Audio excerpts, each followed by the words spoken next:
En estos versículos del 7 al 11 del libro de Amós, nos habla del juicio de Dios, ¿sí? Amós 6 del 7 al 11. ¿Qué nos dice con respecto a este juicio de Dios? En los versículos 7 al 11 se predice el castigo de la nación por los crímenes mencionados de los versículos 1 al 6, ¿sí? Es decir, a raíz o en consecuencia de todos los crímenes que están cometiendo contra su propio pueblo, estos líderes van a recibir un castigo, ¿sí? ¿Cuáles son? Vamos a ver qué nos dice el 6:7. Por tanto, ahora irán a la cabeza de los que van a cautividad y se acercará el duelo de los que se entregan al placeres. Si ahora te entregas a placeres, pero pronto va a venir un duelo, ¿sí? Los israelitas rechazados por Dios debían experimentar el cautiverio y una ruina completa. La sombría distinción que se le hace a Israel es que irá a la cabeza de los dos reinos hebreos que serán llevados cautivos. Es decir, que el reino de Israel iba a ser el primero. Esto se refiere al juicio de Dios sobre aquellos que se preocupan solo por sí mismos, pero dicen conocer a Dios. Su juicio es el reverso exacto de su estilo de vida. Primero en extravagancias, parrandas, primeros en exilio. Es decir, sos primero en desobedecer a Dios, en hacer lo que vos quieras, también vas a ser el primero en recibir el castigo, ¿sí? ¿Qué les dice entonces? Vos viviste mejor que los otros, ¿no? Porque ellos debían una vida de opulencia mientras el pueblo pasaba hambre, necesidad, pero vas a ir al frente en el cautiverio. Y ahí, bueno, sí, como que no va a tener vuelta atrás. ¿Qué habla también en ese versículo 7? Nos habla de los placeres, ¿sí? De los placeres que disfrutaban esta clase alta, esta clase gobernante. En hebreo, Mizraj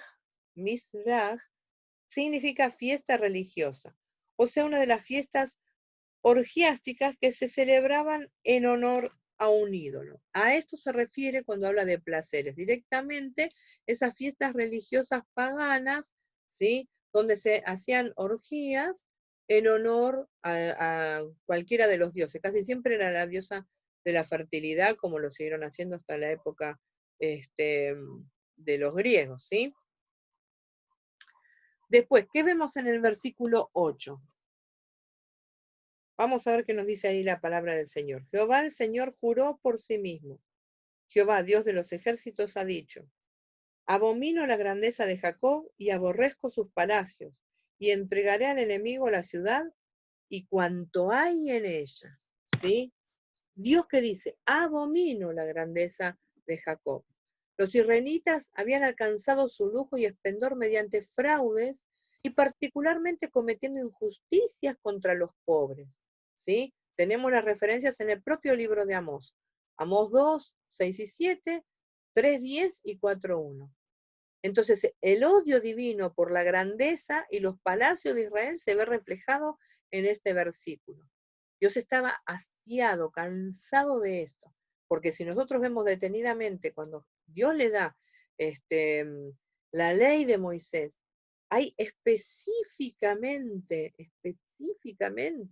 se refiere con el tema de dar al pobre, en el año del jubileo de perdonar las deudas, en el año sabático también.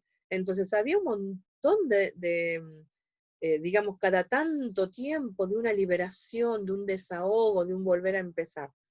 Pero ellos no, ellos siguieron enriqueciéndose y a costa de lo que sea. ¿Sí?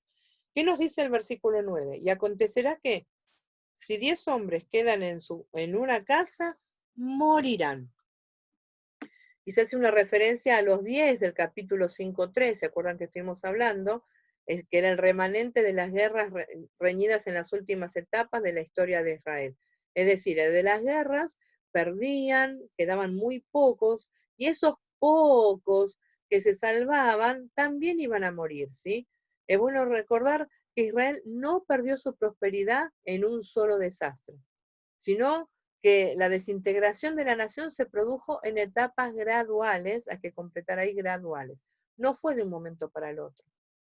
Su decadencia tampoco. Ellos nunca se volvieron a Dios. Los profetas iban, les hablaban, Dios les hablaba de una u otra forma, los enemigos los conquistaban, igual dieron la espalda a Dios. ¿Dónde tenemos referencia? Segunda de Reyes 15, 19 y 20 y 29, y Segunda de Reyes 17, 5 al 18. ¿Qué les dice? Morirán. Si esos 10 se hubieran salvado de la muerte en la guerra, en la ciudad, ¿qué pasa? Habrían muerto de hambre, ¿sí? Y pestilencia por el sitio contra Samaria, que lo tenemos en Segunda de Reyes 17:5. Es decir, ibas a morir de hambre o ibas a morir por la pestilencia, pero de todas maneras ibas a morir. Eso es el castigo o la advertencia o la amenaza de parte de Dios. El versículo 10 que nos dice, y un pariente tomará a cada uno y lo quemará para sacar los huesos de casa, y dirá al que estará en los rincones de la casa, ¿hay aún alguno contigo? Y dirá, no. Y aquel dirá, calla, porque no podemos mencionar el nombre de Jehová. Vamos a ver, porque esta es una palabra un poco complicada. Acordémonos que siempre tenemos que tener en cuenta las costumbres y los casos en la época, ¿sí? Es decir, el pariente más cercano que hubiera sobrevivido lo quemará. Generalmente los judíos enterraban a sus muertos, pero en ciertos casos recurrían a la cremación. ¿Dónde lo tenemos? Levítico 20:14 y 1 Samuel 31:12. La cremación puede haber sido necesaria en ese tiempo debido a la gran cantidad de muertes o a la naturaleza de la pestilencia, o porque no se podía llegar por causa del asedio, es decir, que estaban sitiados, al lugar donde se los sepultaba fuera de la ciudad. Si el pariente cercano no podía sepultar el cuerpo, entonces se veía forzado a quemarlo, sobre todo si era por pestilencia. Si nosotros sabemos que en las grandes pandemias mundiales o de ciertas zonas, que se cremaban a los cuerpos como para evitar la propagación también. Pero ante el asedio no podían tampoco salir a enterrar a sus muertos, ¿sí? ¿Qué le decía en ese versículo? Calla, porque no podemos mencionar el nombre de Jehová. Esto es una afirmación teológica acerca de quién envió la invasión. Es decir, Dios mismo les está mandando al enemigo a invadirnos. Es el resultado del juicio, y este resultado del juicio, causa una reverencia santa para Jehová. Ahí lo tenemos, como podemos ver acá, solamente las consonantes. Ellos no le escribían las vocales las fueron inventadas mucho después, y como para ellos era tan santo el nombre de Jehová, no se lo mencionaba, no se sabe cómo se pronuncia. Nosotros decimos Jehová, pero en realidad no se sabe cómo se pronuncia, ¿sí? Entonces, calla, porque no podemos mencionar el nombre de Jehová, nos habla de que por lo menos, ¿sí? Este juicio trae una reverencia santa para Jehová, que les hacía tanta falta a Israel, ¿sí? La frase calla es usada en el contexto de la presencia de Jehová.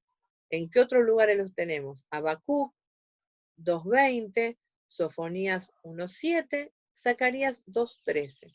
Es usada entonces en el contexto de la presencia de Jehová y en el contexto del juicio, que lo tenemos también en Amós 8:3. Entonces, ante el juicio, ante la presencia de Jehová, calla, ¿no? Nosotros solemos decir, o solemos decir, ¿no? Que los argentinos somos el número 1 en justificaciones. Llegamos tarde, no, porque esto hacemos lo otro, no, porque esto, y siempre un no, ¿por qué? No, porque, no, porque, no, ante el juicio, ante la presencia de Jehová, calla, calla. Tené una reverencia santa. Cuando Dios me corrige, cuando Dios me castiga, cuando Dios me manda el ubicate, nena, ubicate, ay no, Dios, pero vos no entendés mi situación, no entendés cómo me siento, y nos ponemos a justificarnos delante de Dios. Pero nosotros vemos que ante el juicio, ante la corrección, ante la presencia de Jehová, lo que tenemos que hacer es callar, reconocernos, entender que por algo Dios permite las cosas. Y si la permite, siempre va a ser para nuestro crecimiento. Jamás Dios va a mandar un juicio o una corrección para destruirnos. Siempre es para que nos volvamos a Él. A Israel le hacía falta, hacía tanto tiempo, reverencia al nombre de Dios. Y muchas veces también nos falta a nosotros.